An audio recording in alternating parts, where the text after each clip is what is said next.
एक छोटी सी बात है बच्चों, और मैं इसके बारे में डिस्कस करना चाहता हूं। कई बार क्या होता है, चीजें कंफ्यूजिंग होती हैं, और यही कंफ्यूजन से अगर आप हमेशा निकल जाएंगे तो जीवन में कभी भी आपको कठिन सवाल जैसी सिचुएशन नहीं आएगी, क्योंकि आपको सोचना आपने सीख लिया है।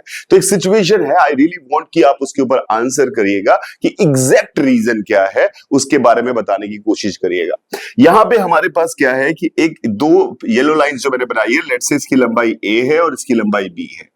अब इस एंड से उस एंड तक पहुंचने के लिए मैंने ये रास्ता एक बनाया। आई होप सबको दिखाई दे रहा होगा कि अगर मैं सारी वर्टिकल्स वाले एलिमेंट को ऐड कर दूं तो उसकी लंबाई बी के बराबर हो जाएगी, और इसको ऐड कर दूं और इसको ऐड कर दूं, ये लंबाई प्लस ये लंबाई ये ए के बराबर हो जाएगी। यानी लाल वाले पाथ की लंबाई, रेड पाथ की लंबाई, लेट्स से उसकी एल है, तो एल की वैल्यू जो है वो ए प्लस बी के बराबर होगी। बिल्कुल सिंपल सी बात है। अब मैंने यहां पे नंबर ऑफ स्टेप्स बढ़ा दिए, नंबर ऑफ स्टेप्स बढ़ा दिए, फिर भी अगर आप देखें तो ये सारे वर्टिकल मिलकर उतनी ही हाइट ट्रेवल कर रहे हैं जितना ये बी था, और हॉरिजॉन्टल वाले सारे मिलकर उतना ही बन रहे हैं जितना ये ए था। यानी इस केस में भी L equal to A plus B होगा। अब मैंने इस चीज को आगे बढ़ाने की कोशिश की और मैंने और छोटे स्टेप किए, तब भी मैंने कहा कि L equal to A plus B होगा।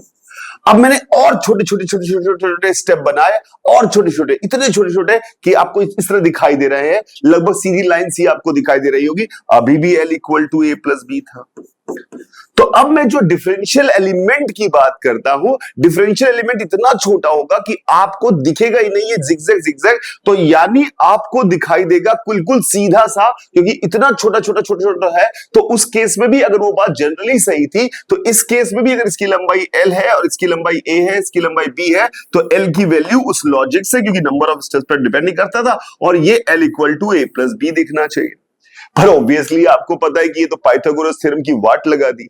तो इसमें फंडामेंटली क्या मिस्टेक है, उसको सही शब्दों में लिखने की कोशिश करिए। इतना तो पक्का है कि ये गलत है, तो कमेंट में ये लिखिए कि फंडामेंटली क्या चीज गलत है। छोटा होना क्या मतलब होता है कि छोटा हुआ तो वो ऐसे ऐसे ऐसे जग स्ट्रेट लाइन दिखाई देगा। ये बात बिल्कुल सही है कि इतना छोटा है कि दुनिया की किसी की आंख नहीं देख पाएगी, वो ऐसे ऐसे करके गया हुआ है, उसको स्ट्रेट लाइन दिखाई देगी।